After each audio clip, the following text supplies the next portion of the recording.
పెద్దారెడ్డి గారి ఇంట్లో పోలీసులు ఏం చేశారో ఒక్కసారి ఈ వీడియో ద్వారా ప్రజానికానికి కూడా చూడమని కోరుతా ఉన్నా.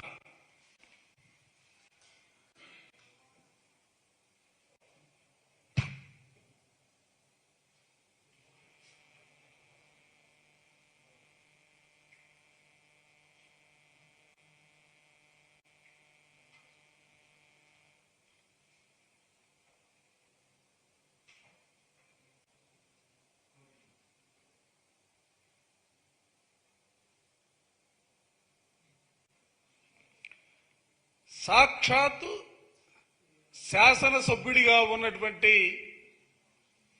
పెద్దారెడ్డి గారి ఇంట్లో ఉన్నటువంటి సీసీ కెమెరాలని పోలీసులు ఏ విధంగా వాటిని పగలగొడుతున్నటువంటి వైనం, తర్వాత దానికి సంబంధించి రికార్డ్ చేసే పరికరాలను పగలగొట్టి ఆ రికార్డులు కూడా ఎత్తుకెళ్లినటువంటి వైనం, అసలు ఏ దిశగా ఈ వ్యవస్థను తీసుకెళ్తున్నారని అడుగుతా ఉన్నా.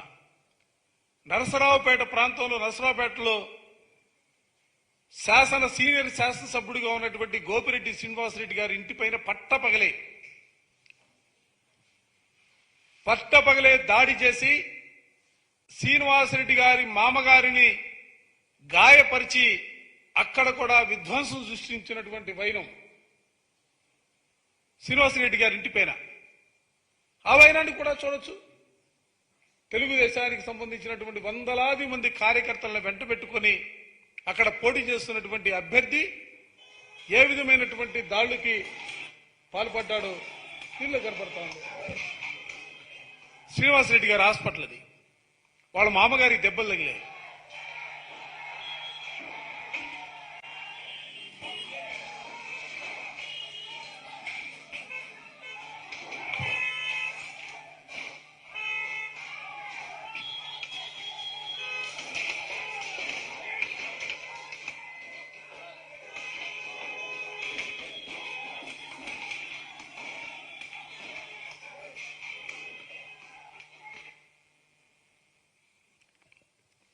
కేతిరెడ్డి పెద్దారెడ్డి గారింట్లో వేకువజామున కార్యక్రమం జరిగితే నరసరావుపేట ఎమ్మెల్యే శ్రీనివాసరెడ్డి గారి హాస్పిటల్ పైన ఇంటిపైన పట్టపగలు జరిగినటువంటి దాడికి సంబంధించినటువంటి విజువల్స్ మీరు చూశారు.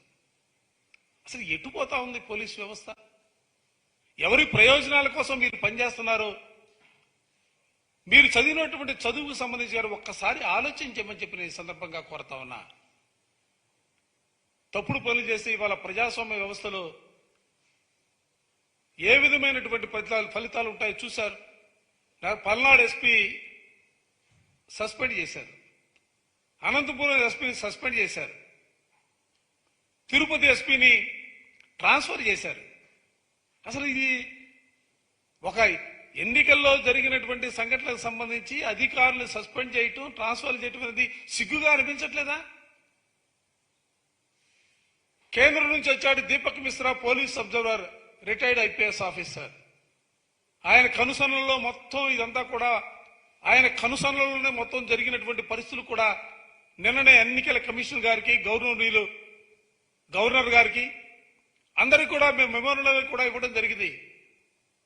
ఇవాళ వైఎస్ఆర్ కాంగ్రెస్ పార్టీ కోరుకుంటుంది కానీ ఈ రాష్ట్రంలో ఒక ప్రశాంతమైనటువంటి వాతావరణం ఉండాలని మా ముఖ్యమంత్రి జగన్మోహన్ రెడ్డి గారు ఆశపడతా ఉన్నాడు.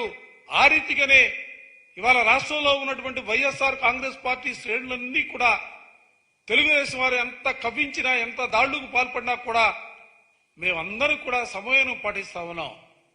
మా సమయాన్ని కూడా మీరు అస్మత్తుగా దయచేసి భావించొద్దని కూడా పార్టీ వేదిక నుంచే తెలుగుదేశం శ్రేణులు అందరినీ కూడా హెచ్చరిస్తా ఉన్నాం. ఇవాళ మీరు చేసే దాడులు ఎవరు మీద చేస్తా ఉన్నారు? గ్రామాల్లో చూసినప్పుడు ఎస్సీలకు సంబంధించి కానీ, ఎస్టీలకు సంబంధించి కానీ, బీసీల మీద కానీ మైనార్టీలని టార్గెట్ గా చేసుకుని, ఎందుకంటే ఈ వర్గాలన్నీ కూడా వైఎస్ఆర్ కాంగ్రెస్ పార్టీకి అండగా నిలబడ్డాయి, జగన్మోహన్ రెడ్డి గారి నాయకత్వాన్ని కోరుకున్నారనే భావంతోనే ఇవాళ మీరందరూ కూడా ఈ వర్గాల్ని టార్గెట్ చేసి మీరందరూ కూడా వాళ్ళపైన దాడులకి ఇవాళ మీరు ముందుకు సాగుతా ఉన్నారు.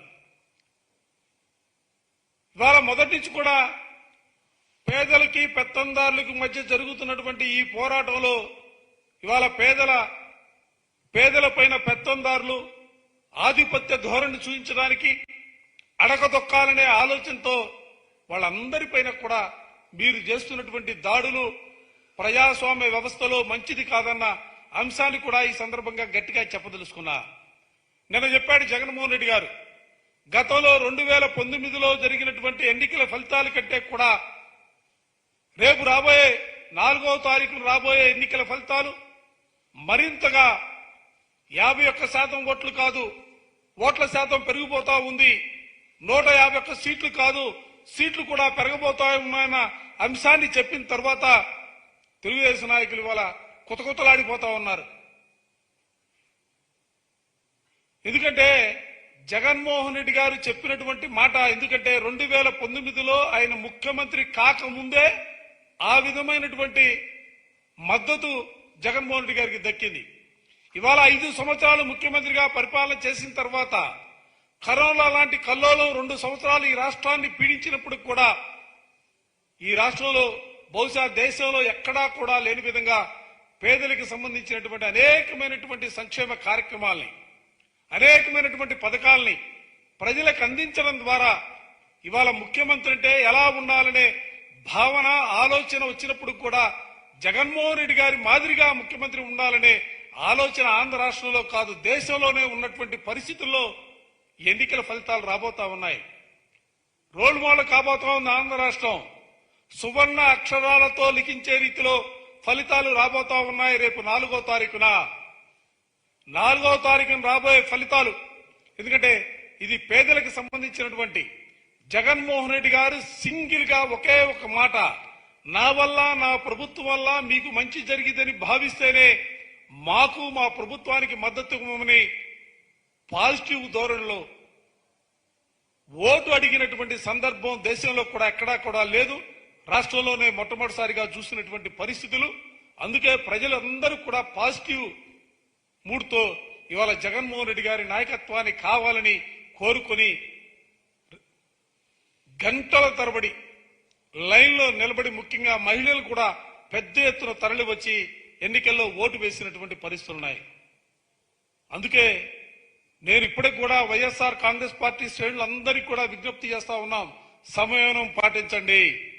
4వ తారీఖున ఫలితాలు వచ్చిన తర్వాత ఈ రాష్ట్రంలో జగన్మోహన్ రెడ్డి గారు మరోమారు ముఖ్యమంత్రిగా పదవీ బాధ్యత స్వీకరించిన తర్వాత రాష్ట్రంలో జరిగినటువంటి అన్ని ప్రాంతాలలో ఏ విధంగా తెలుగుదేశానికి సంబంధించినటువంటి కార్యకర్తలకు కానీ వాళ్ళు నాయకులు కానీ దాడులకు పాల్పడినటువంటి వైనాలపైన ప్రత్యేకమైనటువంటి దర్యాప్తు ఉంటుంది.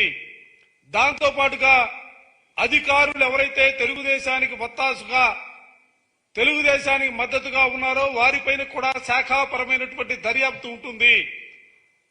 ఎవరైతే ప్రజాస్వామ్య విలువలను మంట కలిపారో వారందరిపైన కూడా దర్యాప్తు చేయించి కఠినమైనటువంటి చర్యలు తీసుకోబోతున్నామన్న అంశాన్ని కూడా ఈ సందర్భంగా చెబుతూ, చంద్రబాబు నాయుడు ఇప్పటికే బాబు తెలుగుదేశం నాయకులు కార్యకర్తలు గమనించండి, చంద్రబాబు నాయుడు ఈ రాష్ట్రం నుంచి వెళ్లిపోయాడు, ఎక్కడో తీర్థయాత్రలు చేసుకుంటా ఉన్నాడు. ప్రజాస్వామ్యం ఇది ఎందుకంటే ఈ ఎన్నికల్లో గెలవలేమనే భావన ఆలోచన అతనికి వచ్చింది. అందుకే తీర్థయాత్రల పేరుతో రోజు ఒక దేవస్థానంలో తిరుగుతా ఉన్నాడు. నేను తిరగడాన్ని నేను వ్యతిరేకించను, కానీ దయచేసి ఎందుకంటే తెలుగుదేశం నాయకులు ఫలితాలు రాకముందే ఓటమిని అంగీకరించే పరిస్థితుల్లో ఇవాళ వాళ్ళ భావనలు కూడా ఉన్నటువంటి పరిస్థితులు కూడా ఈ సందర్భంగా చెబుతూ మరోసారి చెబుతా ఉన్నాం, సమయం పాటిస్తా ఉన్నాం. మేము పాటించే సమయాన్ని మీరు అసమర్థగా దయచేసి భావించొద్దు. మా నాయకుడు క్రమశిక్షణ మాకు నేర్పించాడు. మా నాయకుడు ప్రజాస్వామ్య విలువల్ని ఏ విధంగా అమలు చేయాలన్న అంశాల్లో ఎప్పటికప్పుడు మమ్మల్ని ముందుకు తీసుకెళ్లే కార్యక్రమాన్ని తీసుకుంటా ఉన్నారు. మాకు ప్రజాస్వామ్యం పట్ల నమ్మకం ఉంది. అందుకే రేపు 4వ తారీఖు జరిగే ఎన్నికల్లో వైఎస్ఆర్ కాంగ్రెస్ పార్టీ ఓ బ్రహ్మాండమైనటువంటి మెజార్టీతో గెలవబోతుందన్న అంశాన్ని కూడా ఈ సందర్భంగా చెబుతూ, ఎన్నికల ప్రక్రియ అయిపోయింది. రాష్ట్రంలో ప్రశాంతమైనటువంటి వాతావరణం కావాలా.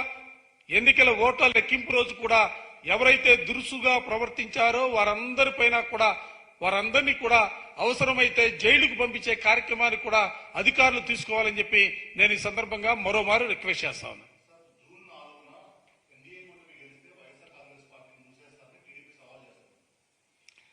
అసలు ఇప్పటి వరకు మాట్లాడినటువంటి వాళ్ళ నాయకులు చూస్తా ఉంటే ఎవరు మాట్లాడారు?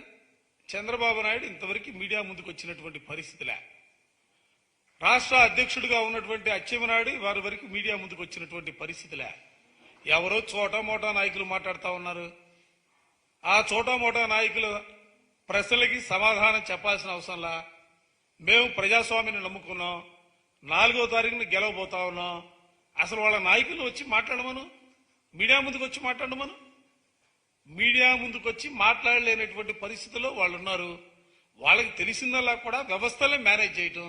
ఇప్పటికి కూడా ఇంకా వ్యవస్థలను ఎట్లా మేనేజ్ చేయాలనే ఆలోచనతోనే వాళ్ళు ముందుకు సాగుతున్నారు తప్ప ప్రజల ఓట్ల మీదో లేకపోతే ప్రజల విశ్వాసాలను చూరగని ముందుకు సాగాలనే భావంతో లేరు.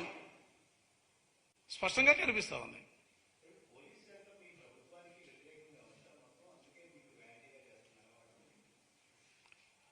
అంటే పురంధేశ్వరి గారు ఏదైతే లిస్టు రాశారో ఆ లిస్టులో ఆ జిల్లా ఎస్పీలను మార్చినటువంటి పరిస్థితుల్లో వాళ్ళందరూ కూడా, ఎందుకంటే తిరుపతిలో మార్చారు ఎన్నికలకు ముందు, కొద్ది రోజుల ముందు పల్నాడులో మార్చారు, అనంతపురంలో మార్చారు. వారు మార్చడంలోనే వారి మనసులో దురుద్దేశపూరితమైనటువంటి ఆలోచనలతోనే ఈ పోలీసు అధికారులు మార్చారు. అధికారులు మార్చిన తర్వాత అధికారులు వాళ్ళకు అనుకూలంగా ప్రవర్తించబట్టే ఇటువంటి సంఘటనలు జరిగాయి.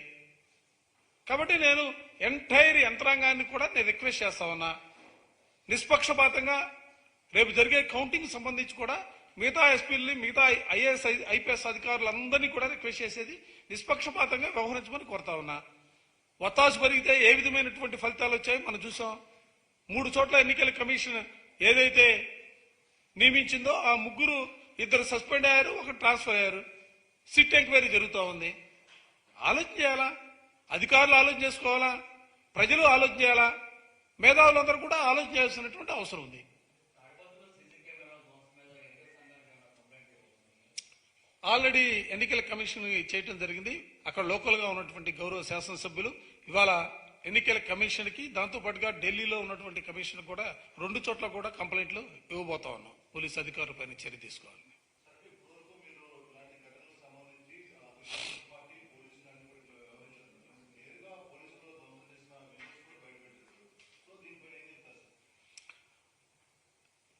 అదే కదా, రాష్ట్రంలో చంద్రబాబు నాయుడు పురంధేశ్వరి ఒక పథకం ప్రకారం కేంద్రంలో ఉన్నటువంటి భారతీయ జనతా పార్టీ ప్రభుత్వాన్ని అడ్డం పెట్టుకొని రాష్ట్రానికి పోలీస్ అబ్జర్వర్ గా వచ్చినటువంటి దీపక్ మిశ్రా వాళ్ళందరూ కూడా కుమ్ముక్కై అధికారులు మార్చి పోలీసులు ఎవరైతే చట్టాన్ని రక్షించవలసినటువంటి వ్యక్తులు ఉన్నారో, ఎవరైతే చట్టానికి సంబంధించినటువంటి ఆధారాలను, ఎప్పుడైనా సంఘటన జరిగినప్పుడు ఆధారాలని సేకరించవలసినటువంటి వ్యక్తులున్నారో వారే సీసీ కెమెరాల పగుతా కనబడినటువంటి దృశ్యాలను చూస్తే పోలీసు అధికారులు ఏ విధంగా కొన్ని చోట్ల ప్రవర్తించారన్నది కళ్ళగట్టినట్లుగా కనిపిస్తా ఉంది.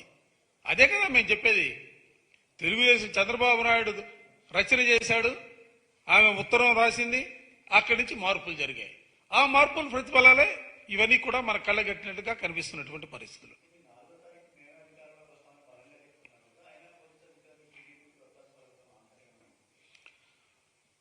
ఎన్నికలకు ముందు ఎవరినైతే మార్చారో, ఎన్నికల కమిషన్ ఆదేశాలతోనో పురంధేశ్వరి గారి ఉత్తరంతోనో ఏ ప్రాంతాల్లో ఏ జిల్లాలో అధికారులు మార్చారో ఆయా జిల్లాలలో మాత్రమే సంఘటనలు జరిగాయి. తిరుపతి మార్చారు, తిరుపతిలో సంఘటనలు జరిగాయి. పల్నాడులో మార్చారు, పల్నాడులో సంఘటనలు జరిగాయి. అనంతపురంలో మార్చారు, అనంతపురంలో సంఘటనలు జరిగాయి. ఇవి కళ్ళగట్టినట్టు కనిపిస్తా ఉంది కదా. రాష్ట్రంలో మిగతా చోట్ల జరగల, ఈ ప్రత్యేకించి ఈ ప్రాంతాల్లోనే ఎందుకు జరిగింది? ఈ జరగడానికి కారణం ఏంటి? అధికారులు ఎవరున్నారు, ఎన్ని రోజులు ముందు వచ్చారు అనేది కళ్ళగట్టినట్టు కనిపిస్తా ఉంది. అందుకనే కదా కుట్ర కోణం బయటపడింది అనేది మేము చెబుతున్నటువంటి మాట. Thank you.